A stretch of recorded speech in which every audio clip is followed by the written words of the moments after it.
Hello and welcome to बिटेनिंग। साथ में मिलके शुरू करते हैं जिंदगी की दूसरी नींव। आप देख रहे होंगे कि बिटकॉइन 64,000 यूएस डॉलर से भी नीचे चला गया और एक वार्निंग सिग्नल भी है। और एक जो इम्पोर्टेंट बात यहाँ पे है कि जो जियो पॉलिटिकल सिनेरियो जो इस टाइम दुनिया में बन रहा है, अ, वो काफ़ी सारी चीज़ों को डिसरप्ट कर सकता है, क्योंकि हम सब जानते हैं कि इस्माइल हनिया जो हमस के जो पॉलिटिकल चीफ था, जो लीडर था, उसको असैसिनेट कर दिया ईरान के अंदर, राइट? अभी इज़राइल ने एज़ अ नेशन उसकी रिस्पॉन्सिबिलिटी नहीं ली है, बट सब जानते हैं कि कहीं न कहीं ये इज़राइल का डायरेक्ट अटैक था, वो भी ईरान के अंदर जाके, और वो भी तब जब इस्माइल हनिया जो ईरान के प्रेज़िडेंट बनने की जो वहाँ पे सेलिब्रेशन थी, जो सेरेमनी थी, उसमें पार्टिसिपेट कर रहा था। इस्माइल हनिया के साथ उसका जो बॉडीगार्ड है, वो घर के अंदर थे और वहाँ पे ये अटैक हुआ और असैसिनेशन हो गया। अब आप समझिए इसकी इसकी इम्पोर्टेंस को, इसकी ये इतना बड़ा इवेंट हुआ है, इसकी ज़रा रेलेवेंस को समझिए। देखिए, जो सबसे ज़्यादा जो रेजिस्टेंस इज़राइल जो फेस कर रहा था, जो अटैक्स फेस कर रहा था, वो हमास के थ्रू कर रहा था। अब हमास के जो लीडर है, उसको अगर इज़राइल ने ईरान के अंदर घुस के अगर उसने असैसिनेट किया है, तो इसका ऑब्वियसली जो मिडल ईस्ट में जो ऑलरेडी जो 10 महीने से जो एक टेंशन चली हुई है, जो एक वॉर चली हुई है, वो और ज़्यादा फ्लेयर अप हो जाएगी। क्योंकि अब 10 महीने बाद काफ़ी सारा हम देख रहे थे कि यूएस भी कह रहा था कि बस खत्म करो, चाहे वो यूरोपियन कंट्रीज़ भी हैं, एवरीबॉडी वाज़ नाउ ट्राइंग कि let's bring an end to it. यहाँ तक कि मिडल ईस्ट की भी कुछ कंट्रीज़ जो हैं, they were also trying to calm down the situation, और वो चाह रहे थे कि कहीं न कहीं कुछ डायलॉग से या एस्केलेशन जो है ये एटलीस्ट खत्म हो जाए। लेकिन अब जो ये इतना बड़ा एस्केलेशन हो जाएगा इस असैसिनेशन के बाद, और ईरान ने इसके सिग्नल भी दिए हैं कि this can really flare up things. जो डिस्कशंस टेबल पे बैठ के हो रही थी, या कुछ था कि अपॉर्चुनिटी दिख रही थी कि चलो let's solve it through table, I think वो खत्म होती दिख रही है। एंड इसके अंदर बहुत सारी कंट्रीज, बहुत सारे नेशंस इन्वॉल्व हो सकते हैं। यूएस ने फिलहाल मना किया है कि उसको कुछ भी नहीं पता था इस बारे में। यूएस ने डिनाई किया है कि doesn't US doesn't know anything about it. So I mean this can lead to flare up of the region. अब इसका ओवरऑल इम्पैक्ट क्या होता है? Let's talk about the supply chain. आपको भी पता है कि Middle East is one of the biggest producer of oil and natural gases उस रीजन में। पूरी दुनिया को वो सप्लाई करते हैं। पूरी दुनिया इन्फ्लेशन से स्ट्रगल कर रही है, खासकर से यूएस में, जो उनका टारगेट है कि 2% के नीचे हमें इन्फ्लेशन को लेके आना है। अब जब सप्लाई हिट करेगी, हमने रशिया यूक्रेन की लड़ाई में भी देखा कि सप्लाई चेन हिट करी। सिमिलरली जब मिडल ईस्ट के अंदर भी हम सप्लाई चेन को हिट होता देखेंगे, तो इसका डायरेक्ट इम्पैक्ट होगा गुड्स एंड सर्विसेज और उनकी जो प्राइसिंग है उस पे। क्योंकि जब कोई भी दुनिया में जो प्रोडक्ट्स मूव होते हैं या गुड्स मूव होते हैं, वो तेल की ज़रूरत पड़ती है। चाहे चाहे तेल का यूज़ हो इंडस्ट्री में, या तेल का यूज़ हो व्हीकल्स में या ट्रांसपोर्टेशन में, आपको हर चीज़ में जैसे ही ये सप्लाई चेन हिट होगी।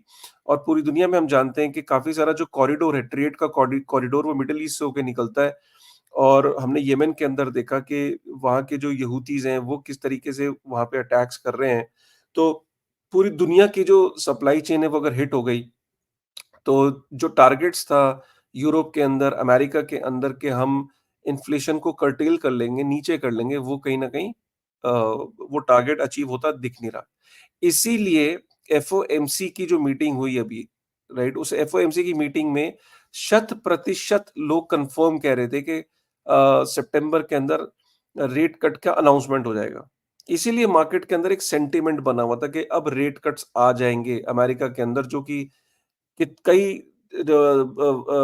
कितने लंबे पीरियड से हम देख रहे हैं कि वहाँ रेट हाइक करके किस तरीके से रेट्स कितने लंबे समय से कंसिस्टेंटली हाई चल रहे हैं। तो अब ये उम्मीद जताई जा रही थी कि सितंबर में रेट कट हो जाएगा।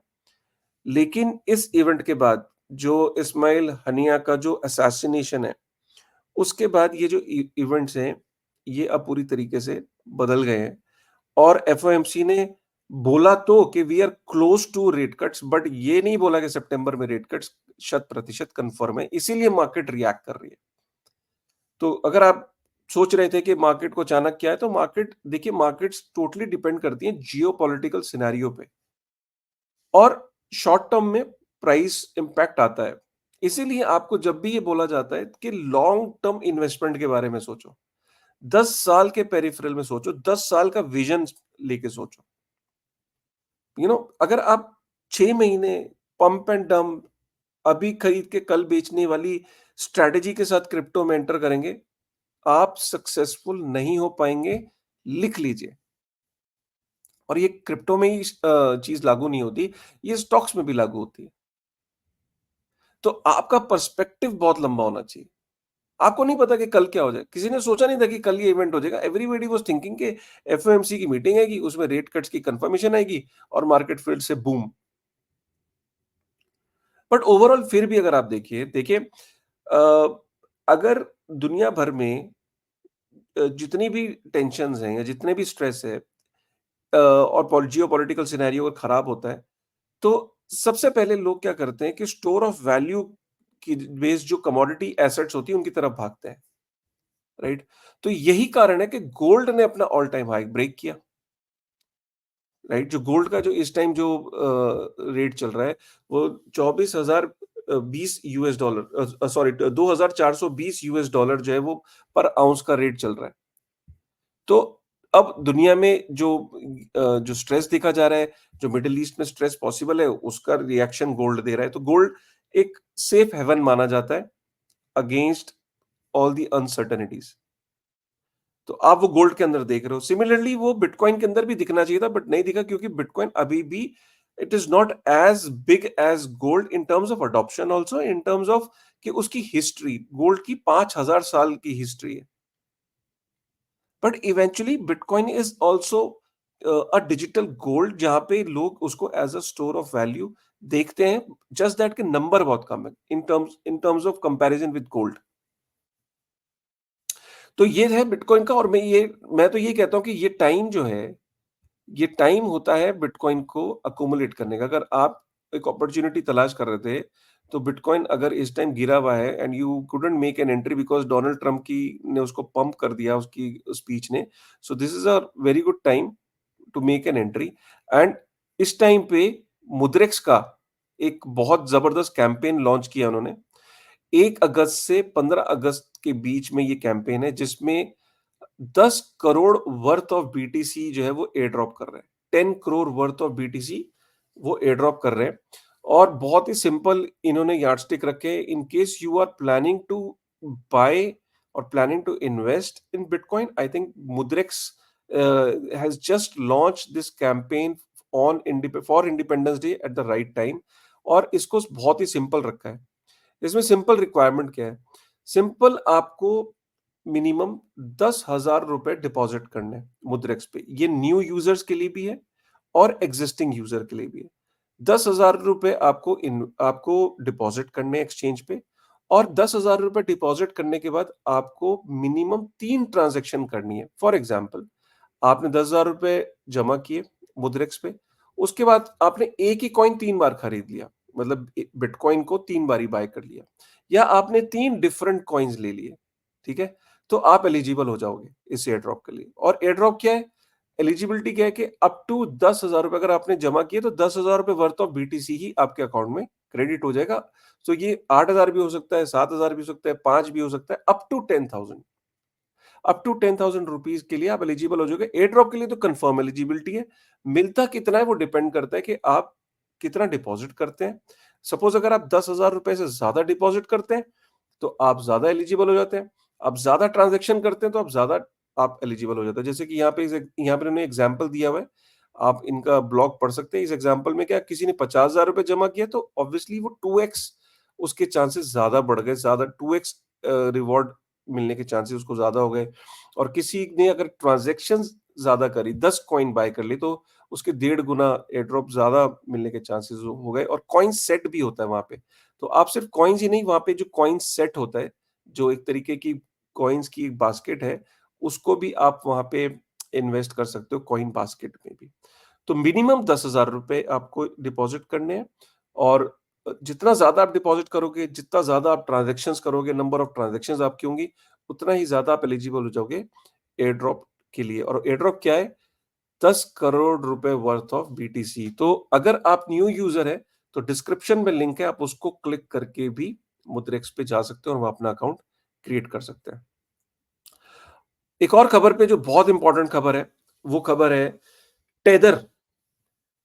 टेदर ने $5 बिलियन यूएस डॉलर का प्रॉफिट बना लिया, राइट? और आप सोचो कि इनके ये इतनी बड़ी कंपनी हो गई है, इतनी बड़ी कंपनी हो गई है जो कुछ साल पहले आई थी, कि आज पूरी दुनिया में जो यूएस गवर्नमेंट की जो ट्रेजरीज जो होल्ड करते हैं, वो टॉप 20 कंट्रीज में 18th नंबर पे आ गई टेदर। अगर आप इसको मैं इसको एक स्टैटिस्टिक पे दिखाऊं, तो ये लिस्ट ऑफ कंट्रीज हैं जिनके पास यूएस की ट्रेजरीज है। आप ये देख सकते हो कि टॉप 20 कंट्रीज में जर्मनी से ऊपर आ चुका है। जर्मनी के पास 87 billion US dollar worth of US treasuries है। और आप देखो टेदर के पास 97 billion US dollar worth of treasuries है। मैं एक और इसको इस तरीके से एनालॉजी को समझाता हूँ, ये कितना बड़ी न्यूज़ है कि टॉप 20 के अंदर इंडिया के पास 233 billion US dollar worth of US treasuries है और टेदर के पास 95 बिलियन यूएस डॉलर, मतलब इंडिया का ऑलमोस्ट आधा, ऑलमोस्ट आधा जितना इंडिया के पास यूएस की ट्रेजरीज हम होल्ड करते हैं, टेदर उसका आधा होल्ड करता है आज की डेट में। और टेदर मतलब कितनी नई कंपनी है यार। इस न्यूज़ के बाद ना, ये 5 बिलियन यूएस डॉलर का जो प्रॉफिट उसने बनाया, इस न्यूज़ के बाद इंडियन कंपनीज के कान खड़े हो गए होंगे। चाहे वो इंडिया के अंदर सोचो, एक स्टेबल कॉइन लॉन्च करने की एक अपॉर्चुनिटी है, and this is a huge opportunity by the way. US की कंपनीज ग्रो कर रही है मैसिवली।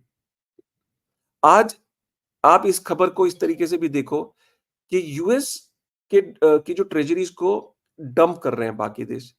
जापान डंप कर, ये चाइना डंप कर रहा है और रशिया डंप कर रहा है, और कंट्रीज भी कह रही कि हम यूएस की जो ये पावर गेम है इसको कम करना चाहते हैं।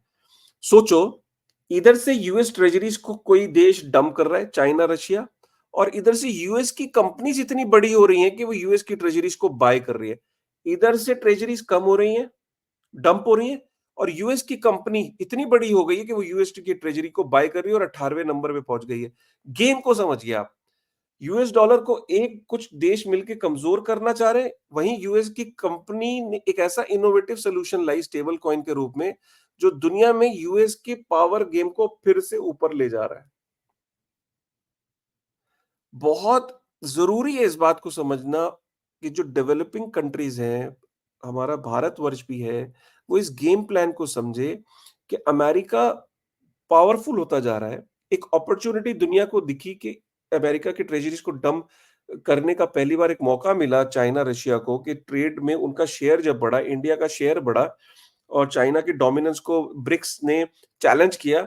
अमेरिका ने वक्त रहते समझ लिया और वो स्टेबल कॉइन्स के बिजनेस को इतना बड़ा कर दिया, कंपनी को इतना बड़ा कर रहा है कि स्टेबल कॉइन जो है वो इतनी बड़ी होती जा रही है। कई देशों से बड़ा टेदर हो गया है जो यूएस ट्रेजरी को होल्ड करता है। और ऊपर से अब जो डोनाल्ड ट्रंप है, वो कह रहा है कि हम बिटकॉइन को जो यूएस का स्ट्रेटजी स्टॉक पाइल एसेट के रूप में हम उसको कर देंगे, एक स्ट्रेटेजिक एसेट के रूप में हम कर देंगे। सिंथिया लोमिस का जो वहां पे जो बिल प्रपोज किया है कि हाँ, अगले 5 साल तक 2 लाख बिटकॉइन जो है वो बाय किए जाएं, और अमेरिका के पास 1 मिलियन बिटकॉइन होने चाहिए, और बिटकॉइन को सिर्फ 20 साल तक होल्ड करना है, और 20 साल के बाद जो बिटकॉइन को सिर्फ इस काम में यूज किया जाएगा कि अमेरिका का जो डेट पे ऑफ करने के काम आएगा। इस तरह की प्लानिंग्स चलने लग गई हैं। जो यूएस के जो प्रेसिडेंट्स हैं वो अपने इलेक्शन कैंपेन्स में कमिटमेंट्स कर रहे हैं बड़ी-बड़ी। So I think it's a time where policy makers should sit and should see what is happening in US, what is happening in other places, how it is going to affect them, how it is going to affect the future balance of power 5 years, 10 years down the line, और हमें उसकी तैयारी आज कैसे counter करनी है। अगर power game bitcoin से स्टैब्लिश होगी फ्यूचर में, तो हम अपनी पॉलिसीज में भी चेंज करके at least let start the game. हम ऐसा ना हो कि हम जब वो गेम में एस्टैब्लिश हो जाए और हम तब तक जो है वो उस गेम में हम वो एस्टैब्लिश हो जाए और हम तब तक स्टार्ट भी ना करा हो हमने वो game. So this is a very important point कि जब भी पॉलिसी मेकर्स बैठे वो सिर्फ केवाईसी, बैंकिंग चार्टर को कैसे क्रिप्टो पे एस्टैब्लिश करना है, ट्रांसफर रूल, कंज्यूमर प्रोटेक्शंस, ये माइक्रो चीजें हैं। जो मैक्रो लेवल पे चीजें हैं ना, जो मैक्रो लेवल पे चीजें हैं, वो जियोपॉलिटिकल जो पावर शिफ्ट हो रही है क्रिप्टो के थ्रू, जो प्लानिंग चल रही है, उनको कैसे आज काउंटर करना है। कल टाइम नहीं मिलेगा। कल जब सपोज यूएस ने अनाउंस कर दिया और कोई प्रेसिडेंट वहां पे आ गया, चांसेस हैं ट्रम्प के आ गया और उसने बोल दिया कि ठीक है हम हर साल बिटकॉइन खरीदेंगे 2 लाख और अगले 5 साल में 1 मिलियन बिटकॉइन होना चाहिए यूएस गवर्नमेंट के पास। तो बिटकॉइन का रेट कहां पहुंच जाएगा फिर जब आप डिसाइड करोगे। सपोज इंडिया ने डिसाइड किया कि अच्छा आज करते हैं, तब रेट कहां का कहां पहुंच चुका होगा। So things needs to be planned in advance. This is my suggestion and I think अगर आप इससे एग्री करते हैं तो please put in your thoughts कि आपका क्या मानना है, एक बार कमेंट करेगा and let's see how things turn up. ठीक है, चलिए मिलते हैं एक नई वीडियो में एक नई एनर्जी के साथ, नई इंफॉर्मेशन के साथ। तब तक थैंक यू वेरी मच।